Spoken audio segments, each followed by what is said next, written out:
마태복음 24장을 강독을 합니다. 이제 마태복음도 거의 막바지까지 왔습니다. 마태복음 28장까지 있는데요.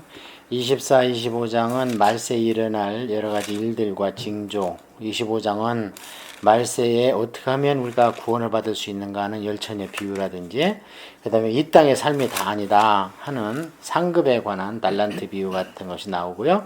26장은 예수님의 신문장이죠. 27장은 예수님 돌아가시고 부활하시는 장, 28장은 지상의 최고의 명령을 그레이트 커맨 하는 지상 명령을 내리는 장. 이래서 마태복음이 이제 마감되는데요. 사실 우리가 돌이켜 보면 지금 예수님께서 마태복음 1장에서부터 쭉 무엇이 나왔냐면 조직 신학의 7마당이 사실은 다 나오고 있습니다. 교회까지 나오고요. 그 다음에 뭐 하나님의 창조, 그 다음에 인간들이 너희 마음이 얼마나 부패하고 썩었냐 이런 문제. 그래서 이 마태복음만 제대로 강해를 다 한다면 우리가 성경 전체를 또한 볼 수가 있는데요. 24장은 특별히 종말의 예언장입니다. 예수님께서 종말에 어떤 일이 일어나겠는가 하는 예언장이고, 25장은 종말의 비유장입니다. 종말에 어떻게 해야 너희들이 살아남고 구원받고 저 천국에서 달란트 상급을 받는다, 이런 것이 기록이 되어 있습니다. 자, 24장 예수님께서 성전에서 나와서 가실 때에 제자들이 성전 건물을 가리켜 보이려고 나오니 대답하여 이르시되 너희가 이 모든 것을 보지 못하느냐. 내가 진실로 너에게 이르노니 돌 하나도 돌 위에 남지 않고 다 무너뜨려지리라. 자, 이 상황을 우리가 잠시 생각을 해보면 이 당시에 예루살렘 성은 엄청 굉장하죠. 이게 이제 헤롯 성전입니다. 그래서 예루살렘에 우리가 성전을 얘기할 때는 1성전, 2성전, 3성전 이렇게 얘기를 합니다. 그 정도를 알아야 시사를 따라갈 수 있습니다. 지금 이 마지막 때에 제3성전 얘기가 자주 나오는데 왜 제3성전이라고 하는가? 제1대는 성막이었죠. 모세의 성막. 제2대부터 성전이라고 그러는데 제1성전은 솔로몬이 지었죠. 그래가지고 그게 바벨론으로 가면서 다 폐폐되고 불사라지고 없어졌습니다. 그 다음에 제2성전은 그로부터 70년 후에 바벨론에서 돌아와서 수룹바벨이 총독이 돼가지고 이게 예수님의 상할아버지인데 육신적으로 수룹바벨이 지어서 그것을 수룹바벨 성전이라 이럽니다. 그러고 나서도 이제 400년 동안 중간기가 가고 예수님 오실 때쯤 돼가지고 전국이 많이 변했죠. 세계가. 그래서 그동안에 유대교가 많이 버림을 받았고 그랬기 때문에 또 성전의 역할을 제대로 잘 못하고 있었습니다. 하기는 했는데 아주 성대가 할 수가 없었지요. 그러다가 지금 여기 우리가 24장을 읽는 때쯤 되면은 로마가 제국으로 등장을 했고 헤롯이 예루살렘을 이스라엘을 지배를 합니다. 그런데 헤롯은 우리가 잘 아는 것처럼 에돔 족속입니다. 그러니까 에돔 족속이다 보니까 유대인들은 에돔 족속을 우리는 야곱의 후손이다 그러면서 서로 배타적으로 나갔는데 헤롯이 이 유대인들을 다스려야 되기 때문에 이 성전을 거기에다 적어보세요. BC 19년도부터 예수님 돌아가시고 나서 AD 63년까지 이 성전을 재건을 합니다. 그러니까 규모로는 엄청 크게 재건을 한 겁니다. 82년간을 졌거든요. 그러고 나서 이제 62년도에 완공을 했는데 7년 있다가 AD 70년에 또 로마에서 티토 장군이 와가지고 돌 위에 돌 하나 남지 않도록 다 파헤쳐 버렸죠. 그러니까 헛고생한 거죠. 그러니까 지금 예수님과 제자들이 이 성전을 보고 대화를 할 때쯤이면 언제냐? 엄청나게 성전이 거의 완공이 된 따라 사실은 제자들이 지금 성전을 예수님한테 자랑해 보이고 싶은 거예요. 예수님하고 제자들은 저 갈릴리 촌 아닙니까? 그러니까 예수님 이것 좀 보세요. 참 아름답습니까? 얼마나 좋습니까? 우리 하나님의 전입니다. 막 이러니까 예수님께서 뭐라고 그러시냐면 야, 그런데 말이다. 이 성전 건물의 시대는 이제 다 갔다. 이것은 조금 있으면 돌 하나도 돌 위에 남지 않고 다 무너뜨려진다. 이렇게 말씀을 하신 것이 이제 AD 한 30년 경이고 이로부터 40년 있으면 다 망가지는데 유대인들이 이제 금을 돌 사이에다가 감추고 이랬기 때문에 그걸 찾아낸다고 로마 병사들이 전부 무너뜨렸습니다. 그래서 지금 통곡의 벽, 큰 돌로 싼 벽만 남아있는데 거기 뭐 엄청납니다. 돌이 크기가. 그거 하나 지금 남아있고, 그래서 예수님께서는 이것을 우리한테 간접적으로 뭐라고 말씀하시는 거냐면, 이제 건물 성전 시대는 갔다 하는 것을 말씀을 하고 있는 것을 볼 수 있어요. 자, 그러니까 이제 이 당시에 성전에 대해서 이렇게 얘기를 하면요, 이게 이제 사형죄입니다. 이게 성전 모독죄, 나아가서는 하나님 모독한 참남죄에 해당이 됩니다. 성전을 얼마나 이들은 중요시했는지를 우리가 생각하는 거하고 영 개념이 다릅니다. 예, 그리고 거의 이 성전을 신성시하고 했습니다. 그래서 결국 예수님의 그때도 죄목 중에 하나가 성전을 헐라 했다는 거고, 스데반도 이자가 가르치면서 모세의 성전을 헐라 했다, 이게 죄목이 되었고, 사도행전 7장에서 스데반이 돌에 맞아 죽고 이런 사건이 일어났을 때 이 성전이 엄청난 거예요. 근데 이게 무너진다고 하니까 제자들이 딱 눈치를 챈 겁니다. 예수님께서는 지금 속으로 성전보다 귀한 하나님을 옆에 두고 너희들이 왜 세상에 눈에 보이는 게 정신이 빠져가지고 나한테 의시되냐, 이런 마음이 없었지 않았을 겁니다. 그랬는데 이제 제자들이 깜짝 놀라서 물어보는 거죠. 도대체 언제 이런 일이 일어납니까? 자, 그래서 지금부터는 종말론을 이야기를 하게 될 겁니다. 예수님께서 감람산 위에 앉으셨을 때에 제자들이 조용히 와서 이르되 우리에게 이르소서 어느 때 이런 일이 있겠사오며 또 주의 임하심과 세상 끝에는 무슨 징조가 있사오리까. 거기에다가 임하심에다가 줄치고 그 다음에 징조에다가 줄쳐야 됩니다. 이런 건 정말 단어 하나가 몇 시간을 우리가 공부해야 될 단어들인데요.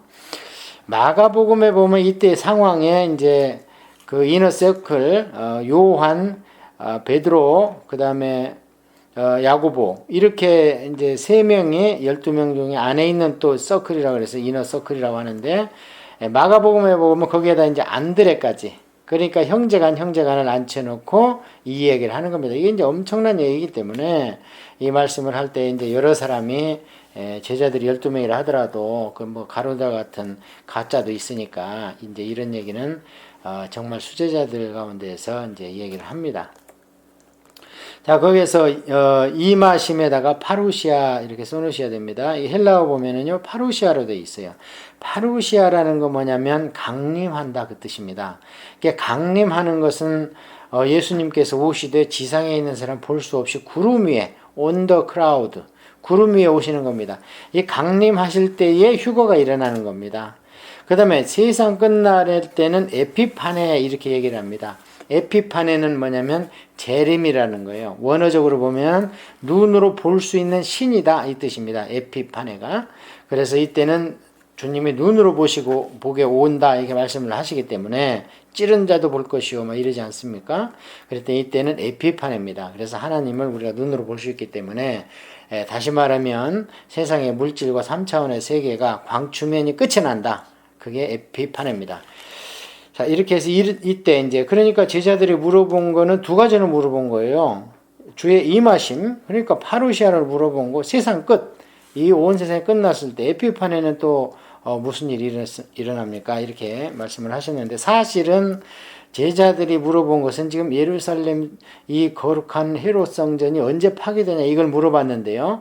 예수님은 이 말씀을 시작으로 해가지고 모든 종말론을 이중적 예언, 그렇게 쓰셔야 됩니다. 이중적 예언으로 기록이 되어 있습니다. 그래서 예언서나 성경의 예언을 보면요, 하나님이 인생한테 기회를 여러 번 주기 때문에 하나님의 진노, 그 다음에 구원이 사이클을 이룹니다. 그래서 한 번은 이제 바벨론으로 갔을 때 망했죠. 그 다음에 이때 망한다는 것은 이제 AD 70년에 망한다는 겁니다. 그러고 나서 회복되고 나서 또 망한다는 것이 이제 종말로 가는 거예요. 시상 끝으로. 예. 예수님께서 대답해 이르시되 너희가 사람의 미혹을 받지 않도록 주의하라. 예, 첫 번째가 미혹입니다. 거기다가 데살로니가 사후 2장 이렇게 써놓으면 됩니다. 우리가 종말론을 제대로 공부하려면요, 데살로니가 후서 2장에 아주 순서대로 너무 잘 돼 있습니다. 거기만 제대로 강해 통독을 한다든지 강해 설교를 보면은 전혀 가짜들한테 미혹되지 않습니다. 자, 그래서 첫째, 사람의 미혹을 받지 않도록 조심하라. 미혹입니다. 그럼 미혹은 뭔가? 미혹과 항상 같이 오는 게 영입니다. 미혹의 영. 그게 뭐예요? 사탄이죠. 거짓교리죠. 이단이죠. 사입입니다.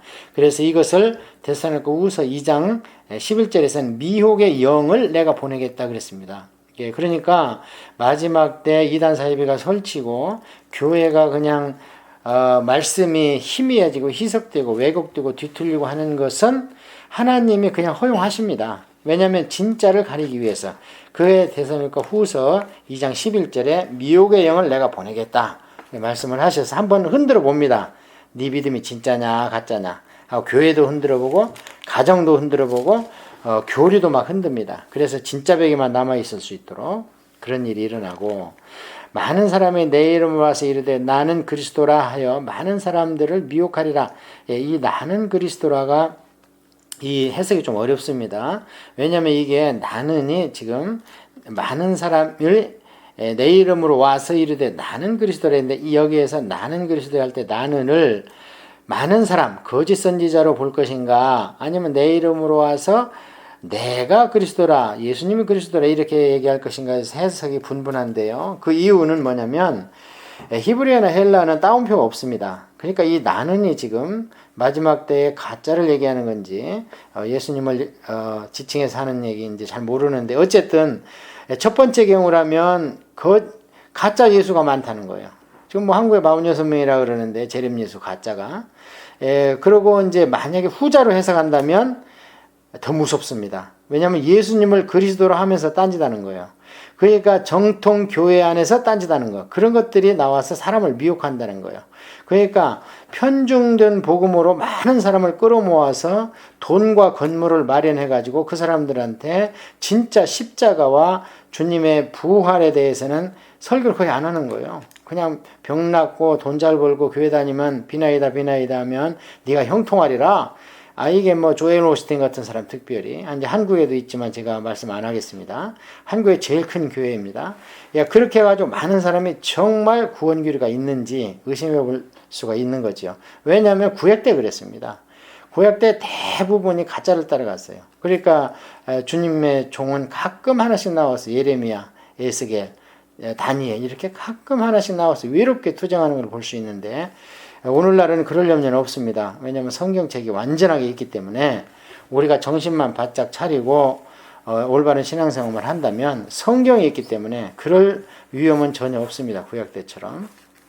그래서 첫 번째는 교리를 미혹한다. 두 번째, 난리와 난리 소문을 듣겠으나 그 줄치시고, 이제 난리가 나중에 어디로 가냐? 전쟁으로 갑니다.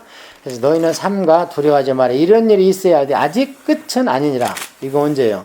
끝이 아니고 예수님의 휴거 사건이 가까이 될 때 이런 일이 일어나는데, 난리가 어떻게 일어나냐? 민족과 민족이, 나라가 나라를 대적하여 일어나고 곳곳에서 기근과 지진이 있으리라.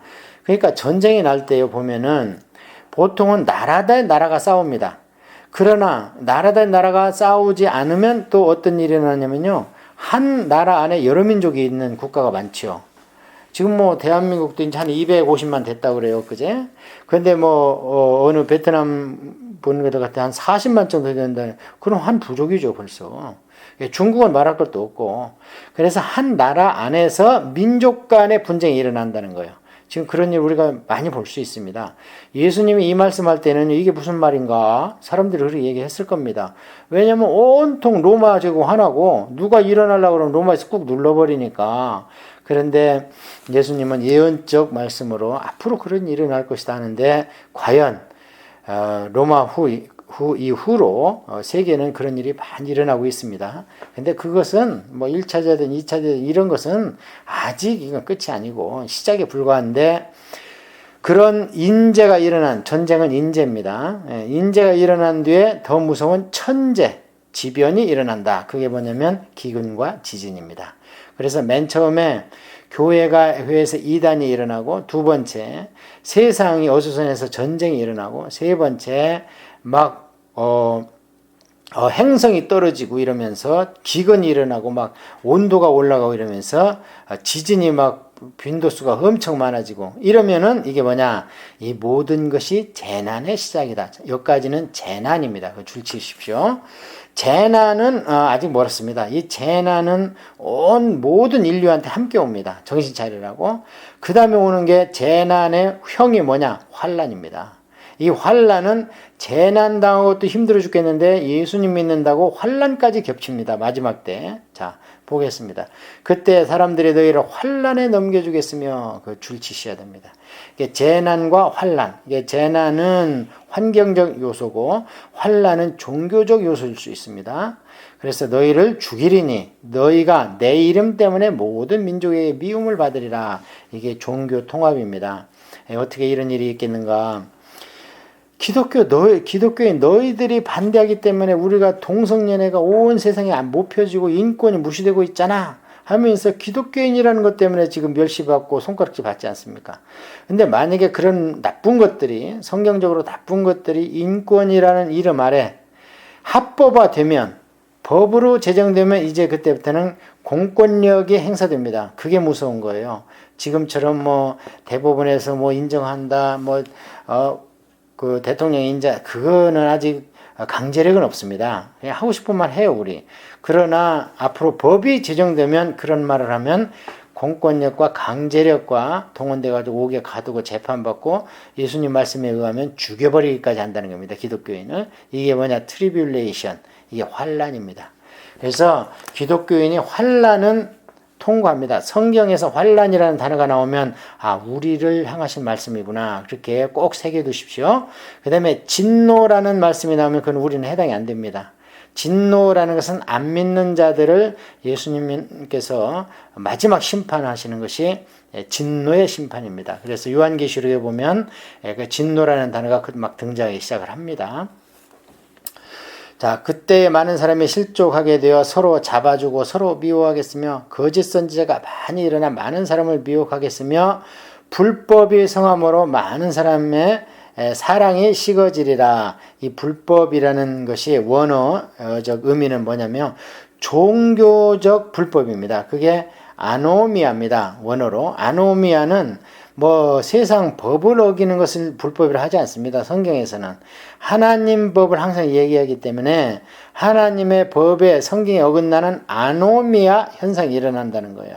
그래서 이 불법이 원어적으로 그런 얘기고, 아까 이제 재난의 시작이다 할 때 그 재난도 원어적 의미로는요, 성경에 자주 쓰이는데 해산의 고통입니다. 이 원어적으로는.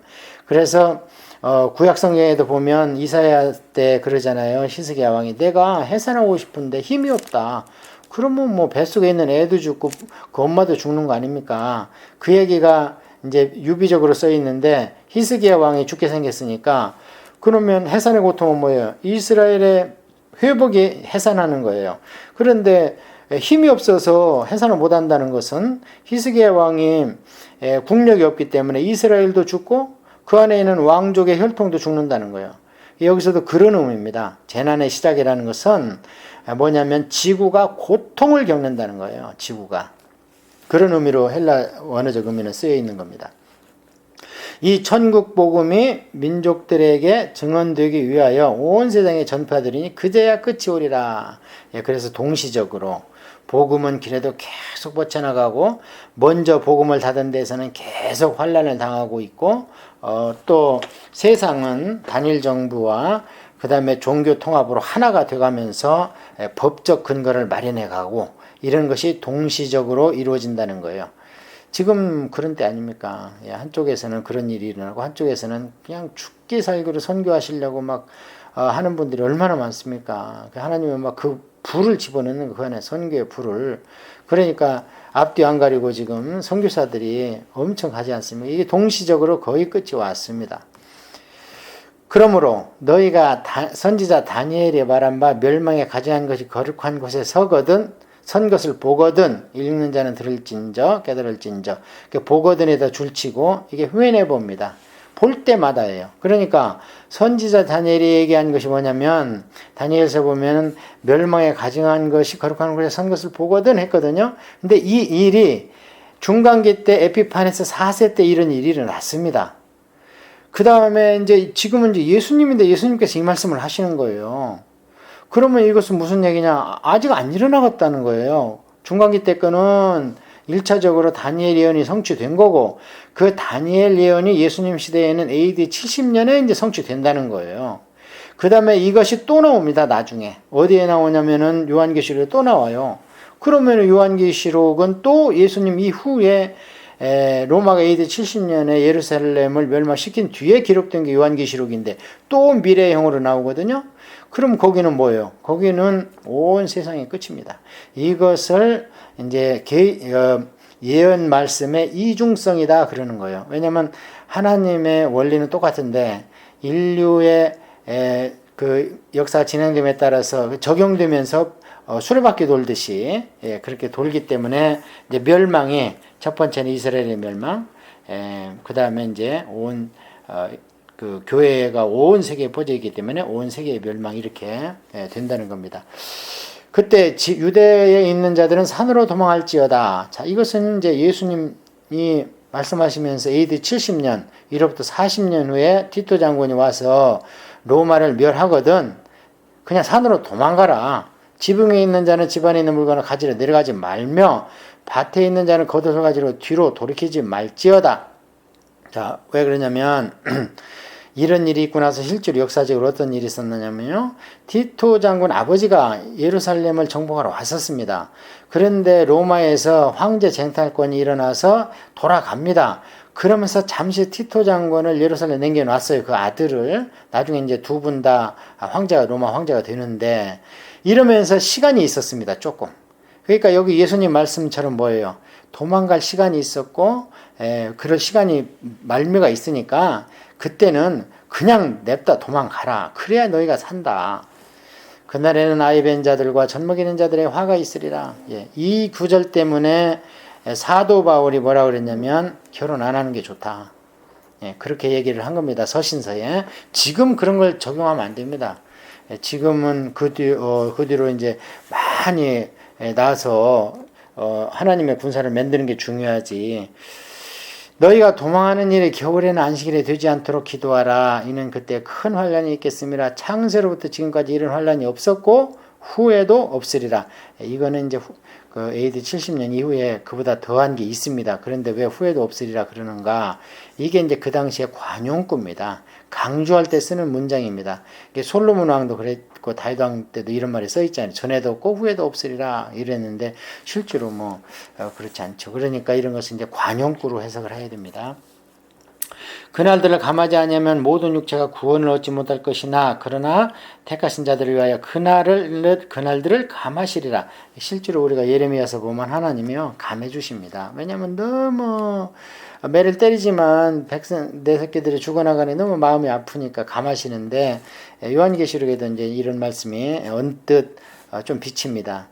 그때 사람이 너에게 말하되 보라 그리스도가 여기 있다.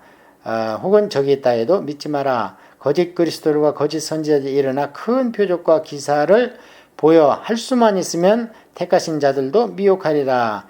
이 표적이라는 것이 세메이온이에요. 그 헬라어로 세메이온이 오늘 영어로 뭘로 하냐면 사인이 온다는 거예요. 기사는 이제 미라클, 기적이 온다는 거고. 그러면은 사인이 어떻게 오느냐? 엄청나죠. 요즘에 이런 일이 너무 많이 있습니다. 분명히 사람이 인위적으로 하는 건 아닌데 이상한 현상들이 일어나요.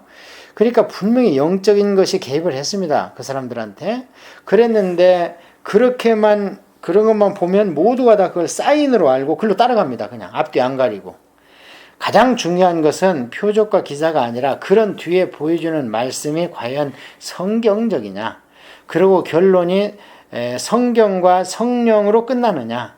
그게 중요한데 그게 사인이기 때문에. 그런데 이 사단으로부터 받은 세메이온과 미라클은 뭐냐? 그럴듯하게 영적인 것을 보여주면서 사단으로 끌고 가는 겁니다. 오늘날 이런 일이 많이 일어나고 있습니다. 보라 내가 너희에게 미리 말하노라. 이거 줄쳐야 돼요. 예수님께서는 항상 말씀하시고 이런 것을 좀 분별하라 그랬는데 오늘날 사람들이 왜 그러면 그런 대로 따라가고 휩쓸려 가느냐? 미리 말하였지만 성경을 안 보면 미리 말씀하신 것을 우리가 알 수가 없습니다. 성경을 안 보면 예수님의 말씀하신 성경에 기록되어 있고 그것을 부지런히 봐야 그게 이제 분별이 되는 거예요. 그러면 사람들이 너에게 말하되 보라 그리스도가 광야에 있다 해도 나가지 말고 보라 골방에 있다 해도 믿지 마라. 번개가 이 믿지 마라를 다른 말로 하면 미혹당하지 말합니다. 번개가 동편에서 나서 서편의 번쩍임 같이 인자의 임함도 그러하리라. 죽음이 있는 곳에는 독수리도 보일 것이니라. 자, 갑자기 예수님이 말씀이 재림으로 갔습니다. 아까 제자들이 물어봤죠. 마지막 때엔 어떤 일이 일어날 수 있습니까? 주의 임하심과 파루시아와 세상 끝 에피파니 재림 때 어떤 일이 일어났습니까? 했을 때에 앞에 것까지는 파루시아까지 두 번 반복해서 일어나고 AD 70년과 그 다음에 요한계시록 14장 그래서 놓으세요. 일어나고 그 다음에 이제 맨 마지막에는 예수님이 임하실 때는요, 번개가 번쩍하는 것 같이 이 물질 세계가 끝나고 시공간이 중지되면서 동편 서편에서 번개가 동시에 일어나는 것처럼 모든 죽은 자나 산 자나 영이 열려가지고 예수님 재림을 동시에 볼 것이고, 이 당시에 예수님을 찌른 자도 무덤이 열려서 두 번째 부활로 일어나서 구원받지 못했기 때문에 첫 번째 무덤이 부활해서 일어난 것은 믿는 자들이고, 두 번째 부활로 일어나서 백보자 심판에 서야 되기 때문에 그들도 예수님의 임함이니까 이건 에피판입니다. 눈으로 볼 수 있다는 거예요. 그것을 볼 것이다. 그럼 그때 무슨 일이 일어나는가? 죽음이 있는 곳에는 독수리 보일 것이다. 이런 건 여러 군데 나오는데 거기에다 계시록 19장 17절 이렇게 써놓으세요. 거기에 보면은 19장이면은 예수님께서 백마 타고 오시는 장면인데, 그때 졸개들을 다 죽이니까요, 독수리들, 새들아 모여라, 이 먹이를 먹을지어다 그러십니다, 천사가. 그래서 이제 그거는 이제 시적 표현이고 은유적 표현인데, 이 구절이 요한계시록 19장 17절에 그대로 기록이 되어 있습니다. 한번 볼까요? 요한계시록 19장 17절만 제가 읽어보면, 또 내가 보니 한 천사가 태양 안에 서서 공중에 나는 모든 새들을 향하여 큰 음성으로 외쳐 이르되, 하나님의 큰 잔치에 모여 왕들의 살과 장군들의 살과 장사들의 살과 말들과 그건 탄자들의 살과 자유인이나 종들이나 작은 자나 큰 자나 모든 자의 살을 먹으라 하더라. 괄호치고 이제 죽은 자의 살들이죠. 구원받는 사람이 휴거됐고 죽은 자의 살들. 이래서 사실은 이 신약 성경도 그렇고 구약 성경도 그렇고 그런 것을 다 모아놓은 것이 요한계시록이기 때문에 이렇게 구석구석에 있는 그 종말론적인 구절을 잘 알아놔야 요한계시록 그냥 쭉 읽으면서 해석이 되고 읽어지는 겁니다. 자, 그 다음에는 이런 일이 일어나고 그 다음에는 이제 천재지변이 일어나야 되겠죠. 아까 말씀했잖아요.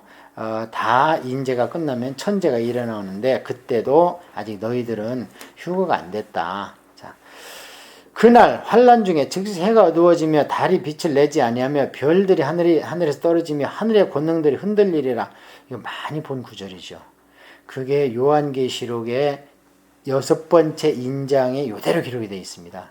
그러니까 요한계시록을 해석할 때 하늘에서 별들이 떨어지고 막 이런 것을 무슨 뭐 천사가 떨어지니 뭐 이렇게 해석을 하면 안 돼요. 요즘에 상징주의자들, 얼마 전에 토론토도 왔다간 뭐 요한계시록 연구소 소장이라는 분도 그렇게 해석을 하는데 전혀 그렇지 않습니다.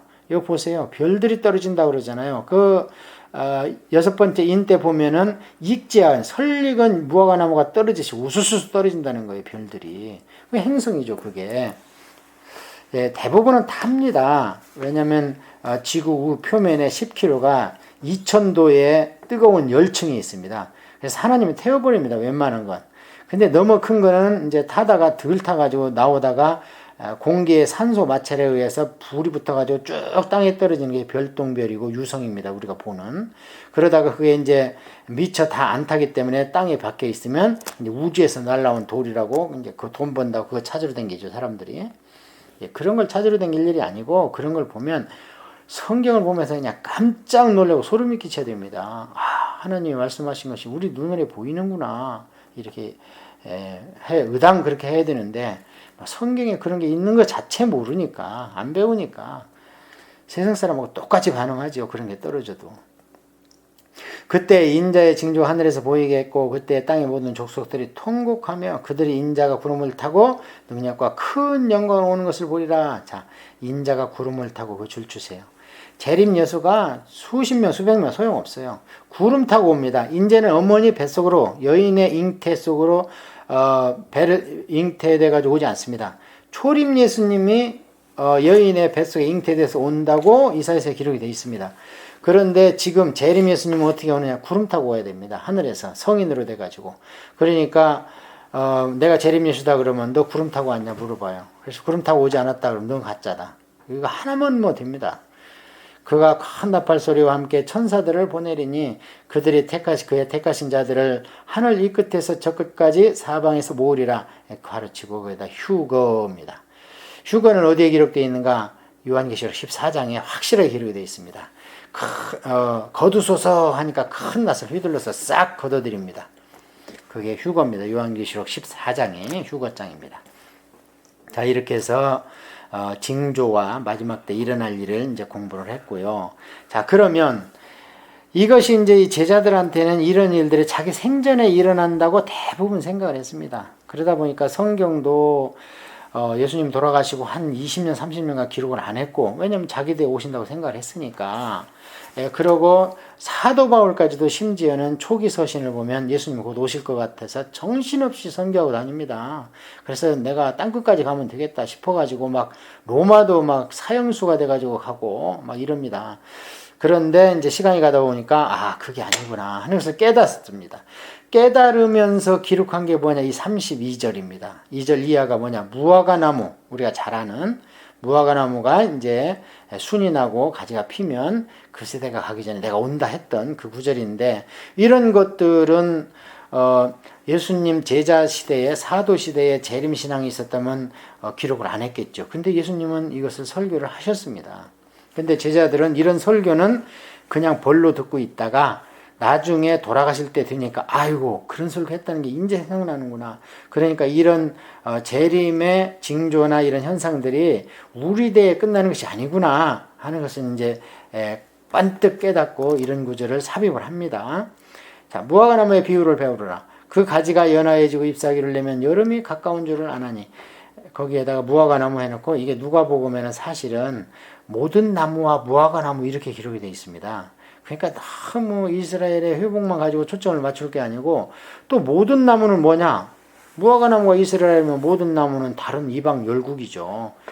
그러니까 그런 것들은 이제 한국도 회복된 것이 사실 이스라엘과 거의 비슷하게 45년, 48년 이렇게 똑같이 역사가 나가고, 대부분의 국가들이 2차 세계대전 후에 독립을 선언하게 됐죠. 닐슨 그 자유주의 원칙에 의해서 그 미국 대통령 루스벨트입니까? 예. 이와 같이 너희도 이 모든 일을 보거든 인자가 가까이 곧 문 앞에 이른 줄을 알라. 내가 진실로 너희에게 말하는 이 세대가 지나가기 전에 이 일이 다 일어나리라. 이 세대도 두 가지 의미가 있습니다. 티토 장군에서 멸망하는 것은 바로 그 세대, 사도 세대고요. 그 다음에 여기 이 세대는 무화과나무야 회복되는 것을 본 세대. 그러니까 이스라엘이 1948년에 독립된 것을 본 세대가 지나가기 전에 이 일이 다 일어난다는 거예요. 그런데 지금 왜 안 일어나는가? 이스라엘 회복이 아직 다 안 됐습니다. 이스라엘 사람들은요, 회복이 3단계입니다. 첫째, 국가가 회복돼야 됩니다. 두 번째, 예루살렘 회복돼야 됩니다. 세 번째, 성경적은 아니지만 제3성전이 회복되었고 나름대로 구약 제사를 드려야 됩니다. 근데 지금 어디까지 왔는가? 지금은 이스라엘 나라는 회복됐습니다. 그 다음에 예루살렘 수도 회복됐지만 인정을 못 받기 때문에 지금은 예루살렘 수도가 인정받는 시대를 우리가 살고 있습니다. 그게 요번에 미국 대통령이 이스라엘 수도로 우리 대사관 온 게 지금까지는 텔아비브에 다 있어요. 그러면 왜 다른 나라들이 예루살렘으로 수도라고 하는데 안 옮기는가? 그 팔레스타인하고 여러 그 중동에 있는 사람들이 반대하니까 그냥 이스라엘 수도는 이스라엘 니들이나 인정하고 우리 열국은 수도를 그냥 텔아비브에 있을게. 그러면서 국제공항도 텔아비브에 있잖아요. 근데 요번에 그 트럼프 미국 대통령이 나는 옮기겠다. 텔아비브에서 이스라엘로 대사관 옮기겠다. 그래야지 이스라엘 수도 가서 우리가 정사를 얘기해야지. 왜 텔아비브에 있냐? 뭡니까 이게? 성경적으로 예루살렘 회복된 것이 있다는 거예요. 이제 그 다음에 남은 게 뭐냐? 종교 통합을 하면서 유대교는 유대교 제사드려. 그 다음에 모슬렘 제사드려. 이러면서 성전이 안에서는 유대교 제사, 뜰에서는 이방인 제사가 막 드려지는 일이 있을 겁니다. 그래도 서로 노타치하기로 이제 타협을 하면서 이러면서 우리가 이렇게 지금 어딘 시대를 살고 있는가를 잘 봐야 됩니다. 그러나 그날과 그때는 아무도 모르나니 하늘에 있는 천사도 아들도 모르고 오직 아버지만 아시느니라. 그래서 모든 결정권은요, 성부 아버지 한 분만 있어요. 예수님은 그걸 시행하시는 거고, 성령님은 우리 성도들 안에서 그런 것이 적용되게 역사하시는 거고, 감화감동하시는 거고요. 자, 노아 때와 같이 인자의 임함도 그러하리라. 홍수 전에 노아가 방주에 들어가는 날까지 사람들이 먹고 마시고 장가들고 시집가고 있었으며, 홍수가 나서 그들을 다 멸하기까지 깨닫지 못하였으니 인자의 임함도 이러하리라. 제가 볼 때는 그렇습니다. 지금도 예수님을 말씀대로 믿고 보수신앙, 사실은 신앙이 보수자가 붙는 것 자체가 어불성설이에요. 그냥 기독교인이면 기독교인이 무슨 보수 있고 자유주의 있고 뭐 정통 있고 난리를 피우고 있는데, 그게 다 어디서 오냐? 말씀대로 해석을 안 하고 싶은 사람들이 만드는 게 다른 자유주의라든지 막 이런 것들입니다. 그래서 지금도 저희처럼 성경만 붙들고 있으면은요, 구닥다리고 깨지 못하고 참 촌스럽다 이럽니다. 근데 앞으로 하물며 얼마나 더 하겠습니까? 아이고, 어떻게 바보처럼 성경을 말씀대로 믿어가지고 다른 사람의 죄를 대신해서 십자가에 죽는다고 그런 걸 믿고 있냐? 어떻게 남자 없이 애를 낳을 수 있냐? 막 그런 걸 믿다니. 그 옛날 사람들은 그냥 깨우치라고 그랬던 거지. 이런 시대가 곧 옵니다. 왜냐면 홍수가 나서 멸할 때까지 아무도 말을 안 들었다는 거예요. 노아 말을요. 제가 볼 때는 노아가 그 방주를 그렇게 크게 만드는데 아들과 노아만 거기에 동원됐다고 생각하지 않습니다. 그 엄청난 걸 만들었는데, 그래서 많은 사람들을 노아가 일꾼으로 썼을 겁니다. 그래도 그들은 돈벌이만 했지 하면서 뭐 이런 걸 다 만들어. 모르겠다. 우리는 돈이나 벌면 됐지 하면서 노아한테 전도는 전혀 듣지 않았을 겁니다. 오늘도 마찬가지예요. 교회를 통해서 여러 가지 일들을 세상에서 합니다. 뭐 표를 깨서 정치인도 들랑거리고 장사꾼도 들랑거리고 하는데, 교회에서 외치는 복음에는 전혀 귀를 닫습니다. 그때 두 사람이 밭에 있으면 한 사람은 데려가고 한 사람은 버려둠을 당할 것이요, 두 여자가 맷돌질을 하고 있으면 한 사람은 데려가고 한 사람은 버려둠을 당할 것이라. 그러므로 깨어있으라. 어느 날에 너희 주가 임하는지 너희가 알지 못하니라. 자, 여기서 그 중요한 구절인데요. 밭에 있고 맷돌질을 한답니다. 두 사람이 밭일하고 두 여자가 맷돌질을 한대요. 우리로 얘기하면 컨비니언스 여는 사람은요, 계속 신앙을 지키면서 가게 지켜야 됩니다. 그리고 부인들은 가장 중요한 게 주부 아닙니까? 주부. 그러니까 그런 일을 계속 성령님을 모시면서 수시로 성령과 교제하고 기도하되 세상 일상 일에서는 손을 떼면 안 된다는 겁니다. 이거 보십시오. 본인 일을 하다가 보니까 어느 날 갑자기 데려감을 당하는 거지. 그냥 12시간, 24시간 기도해야 된다 그래가지고 교회 가서 살고 막 내일 모레 오신다 그래가지고 생업도 팽개치고, 그거는 비성경적이죠. 그러므로 깨어있으라. 오늘날에 너희 주가 임하는지 너희가 알지 못함이니라. 너희도 아는 바니 만일 집주인이 도둑이 어느 시각에 올 줄 알았더라면 깨어있어 그 집을 뚫지 못하게 했으리라. 그러므로 너희도 준비하고 있으라. 생각하지 아니한 때에 인자가 오리라. 이렇게 하고 그 다음에 이제 부탁 말씀입니다. 자, 이렇게 너희들 잘 들었지? 이제 사도들은 AD 70년에 이제 멸망할 거를 위해서 경계심을 갖고 있어라 하는 거고, 이제 저희들한테 오늘 하는 얘기예요. 충성적으로 지혜 있는 종이 되어 주인에게 그 집 자식들을 맡아 때를 따라 양식을 나눠줄 자가 누구냐? 이것 때문에 저희가 에스라 성경을 하는 겁니다. 이게 무슨 얘기냐면, 이렇게 말씀을 했지만 실제로 이것을 종이 돼가지고 주님의 종이 되고 주인에게 그 집 사람들을 맡아 때를 따라, 그러니까 하나님의 양들이죠, 성도들이. 그러니까 그들에게 양식을 나눠줄 자가 누구냐 도대체 있어야 되지 않느냐. 그래야 이런 걸 깨닫지 않느냐. 그래서 그 지혜 있는 종은요, 다른 쪽에도 우리가 보면은 곳간에서 한 것과 새 것을 골고루 갖다 나눠주는 서기관이 복이 있다. 그렇게 우리가 앞에서 강독을 했잖아요. 그게 오늘날 교회의 지도자들입니다. 그렇다면 지금 이 종말론을 얘기하면서 이 말씀을 당부했다면 주님의 머릿속에는 뭐가 있습니까? 종말론을 반드시 강해해야 된다. 요한계시록을 반드시 강해해야 된다는 것을 주님이 엄청 강조했다는 걸 우리가 눈치채야 됩니다. 주인이 올 때 그 종들이 이렇게 하는 것을 보면 그 종이 복이 있으리라. 내가 진실로 너에게 이르노니 주인이 그의 모든 소유를 그에게 맡기리라. 만일 그 악한 종의 마음에 생각이를 주인이 더디 오리라 하여 동료들 때리고 술 친구를 더불어 먹고 마시게 되면 생각하지 않은 날 알지 못하는 시간에 그 종의 주인이 이르러 엄히 때리고 의식하는 자가 받는 벌에 처하리라. 거기서 슬피 울며 이를 갈리라. 이것은 이제 목사는 성도들을 이렇게 꼭 챙겨주고 양식을 나눠줄 책임이 있고, 성도들은 일반인들에게, 안 믿는 불신자들에게 이렇게 양식을 나눠줄 책임이 있다는 것을 예수님께서 종말론을 강의할 때 강조를 하셨습니다. 그렇다면 우리가 요한계시록을 교회에서 혹시 들을 시간이 없다면 예수라 성경원이나 또 건전하게 요한계시록을 강의하는 데를 꼭 찾아서 요한계시록도 우리가 빠지지 않고 드려야 될 줄로 압니다. 자, 25장을 처음부터 끝까지 몇 번 들으셔야 됩니다. 우리가 이 강독 한 것은 왜냐하면 너무나 긴 것을 한 장에서 다 설명을 했는데요. 말씀드릴 것은 거의 다 말씀드렸습니다. 그러니까 오늘 강독한 데 살을 붙이면 건전한 종말론 말세론을 우리가 견지할 수 있을 거라고 확신합니다.